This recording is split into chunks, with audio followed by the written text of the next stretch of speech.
नमस्कार साथियों, मेरे चैनल में आपका स्वागत है।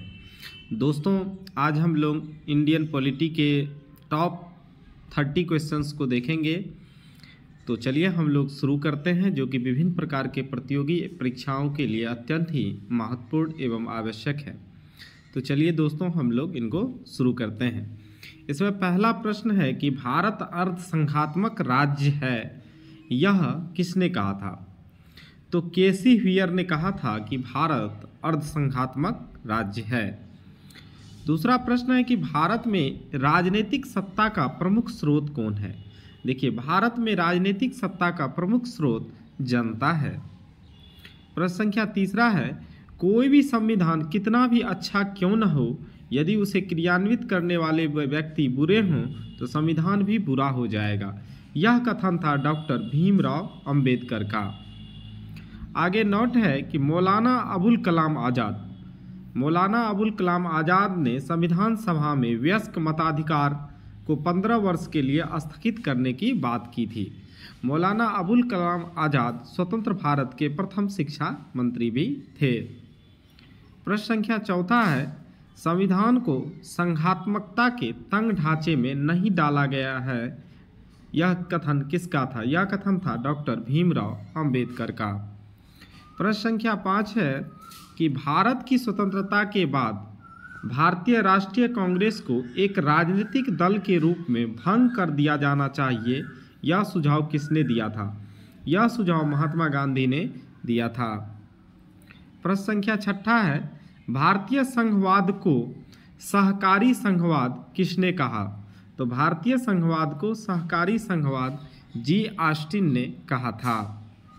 प्रश्न संख्या 7 है कि अध्यक्षात्मक शासन प्रणाली में कार्यपालिका की समस्त शक्तियां किसमें निहित होती है?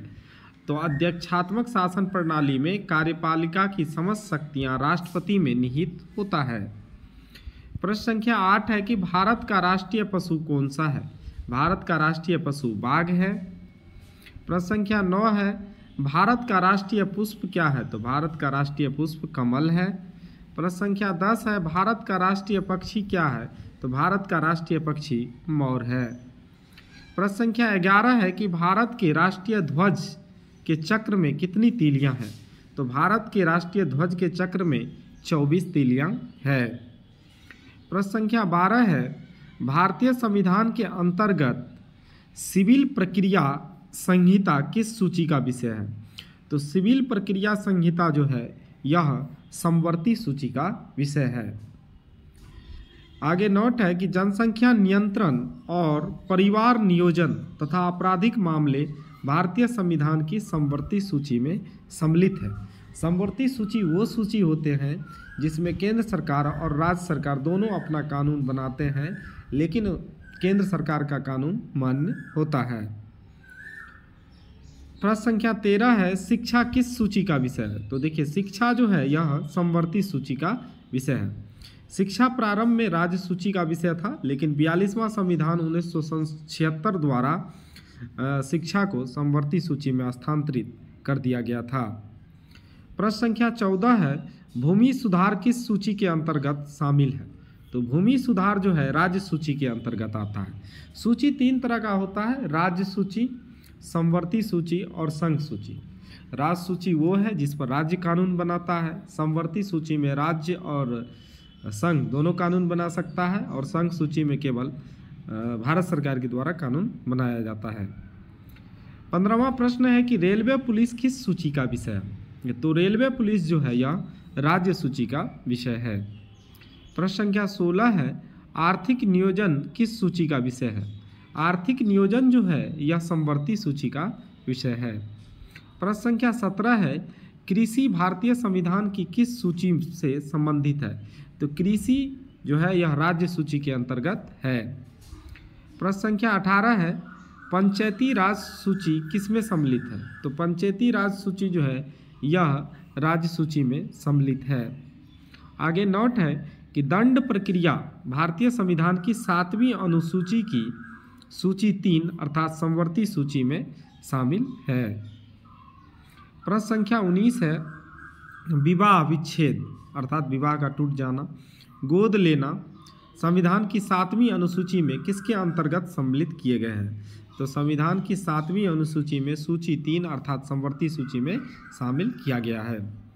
आगे है कि वर्तमान में संघ सूची में 100 विषय हैं, राज्य सूची में 61 विषय तथा समवर्ती सूची में 52 विषय शामिल हैं।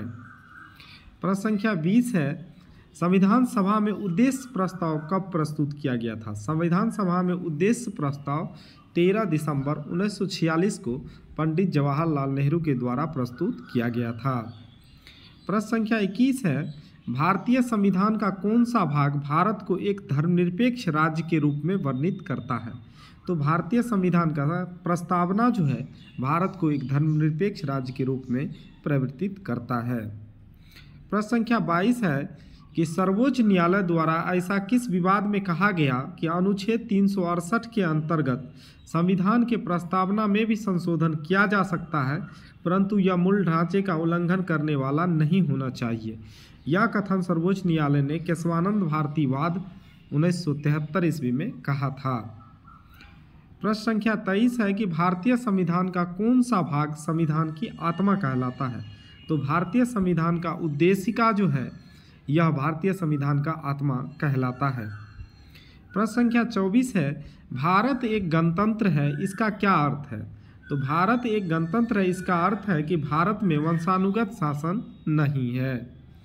प्रश्न संख्या 25 है कि भारत के संदर्भ में धर्मनिरपेक्ष शब्द का सही भाव क्या है? तो भारत के संदर्भ में धर्मनिरपेक्ष शब्द का सही भाव है कि भारत में राज्य का कोई धर्म नहीं है।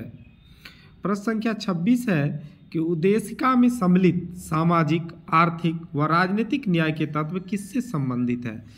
तो सामाजिक, आर्थिक व राजनीतिक न्याय के तत्व जो है 1917 की रूसी क्रांति से संबंधित है। प्रश्न संख्या 27 है, उच्चतम न्यायालय ने किस वाद में यह धारणा प्रस्तुत की कि उद्देशिका संविधान का अभिन्न अंग है? उद्देशिका को संविधान का अभिन्न अंग उच्चतम न्यायालय ने बनाया था SR बॉम्बे बनाम यूनियन ऑफ इंडिया के केस में। प्रश्न संख्या 28 है, सभी व्यक्ति पूर्णता और समान रूप से मानव है, यह सिद्धांत किस नाम से जाना जाता है? यह सिद्धांत जो है सार्वभौमिकता के नाम से जाना जाता है। प्रश्न संख्या 29 है, भारत में लौकिक सार्वभौमिकता है क्योंकि संविधान की प्रस्तावना आरंभ होती है। संविधान की प्रस्तावना आरंभ होती है हम भारत के लोग शब्दों से, इसलिए भारत में लौकिक सार्वभौमिकता है। नोट है, कल्याण, लोक कल्याण शब्द भारत के संविधान की उद्देशिका में नहीं है, बल्कि यह राज्य के नीति निर्देशक तत्व का भाग है। प्रश्न संख्या 30 है कि किस संशोधन के द्वारा भारतीय संविधान की उद्देशिका में संशोधन किया गया था? तो 42वें संविधान संशोधन के द्वारा भारतीय संविधान की उद्देशिका में संशोधन किया गया था। धन्यवाद दोस्तों, वीडियो को लाइक करें, शेयर करें, साथ ही नए हैं तो हमारे चैनल को सब्सक्राइब करें। धन्यवाद।